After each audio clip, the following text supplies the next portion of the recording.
శ్రీ సూక్తి channel వీక్షిస్తున్న వారందరికీ నమస్కారం అండి. వాగ్దానం అదేంటో ఒక చిన్న కథ ద్వారా తెలుసుకుందాం. ఒక కోటీశ్వరుడు చలికాలంలో ఒక రోజు రాత్రి తన ఇంటికి ఎదురుగా కూర్చొని ఉన్న ఒక పేద వృద్ధుడితో ఇలా అన్నాడు. మీకు చలిగా లేదా? కోటు ధరించలేదేమిటి అని అడిగాడు. అప్పుడు ఆ వృద్ధుడు బాధత్వ స్వరంతో, నాకు చలికోటు ధరించే స్తోమత లేదు కనుక ఈ చలికి అలవాటు పడిపోయా.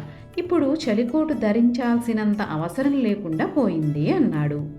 అప్పుడు ఆ కోటీశ్వరుడు అతని పరిస్థితి చూసి జాలిపడి, నా కోసం ఎదురు చూస్తూ ఉండు, ఇప్పుడే నీ కోసం నేను నా ఇంటికి వెళ్ళి ఒక చలికోటు వెంటనే తీసుకొస్తాను అని చెప్పి ఇంటికి వెళ్ళాడు. అక్కడ తను ఏదో పనిలో పడి బిజీగా ఉండటం వలన ఆ వృద్ధుడికి చలికోటు ఇచ్చే విషయం మర్చిపోవడం జరిగింది. ఆ కోటీశ్వరుడికి ఉదయాన్నే ఆ వృద్ధుడికి కోటు ఇస్తానన్న విషయం గుర్తుకు వచ్చి వెంటనే ఆ వృద్ధుడి వద్దకి చలికోటి పట్టుకొని వెళ్ళాడు.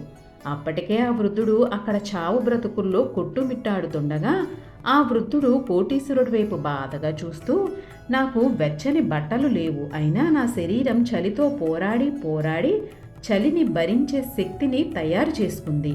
కానీ మీరు ఎప్పుడైతే నాకు చలికోటి తెచ్చి ఇస్తానని వాగ్దానం చేశారో ఆ వాగ్దానాన్ని నమ్మి ఉండటం వలన నా శరీరం చలిని ప్రతిఘటించే శక్తిని కోల్పోయింది. ఇప్పుడు నా చావుని నేనే వెతుక్కున్నట్లయింది అని చెప్పి కోటీశ్వరుడి చేతిలో ఆ వృద్ధుడు కన్ను మూయడం జరిగింది. ఇందులోని నీతి ఏమిటి అంటే, మీరు ఏదైనా వాగ్దానం చేస్తే దానిని మరిచిపోకుండా సరైన సమయానికి నెరవేర్చాలి. అలా అయితేనే వాగ్దానం చెయ్యాలి. లేని పక్షంలో వాళ్లకు ఎంతో నష్టం చేసిన వాళ్ళు కాగలరు. జాగ్రత్త. సర్వం శ్రీకృష్ణ అర్పణమస్తు. లోకా సమస్త సుఖినో భవంతు.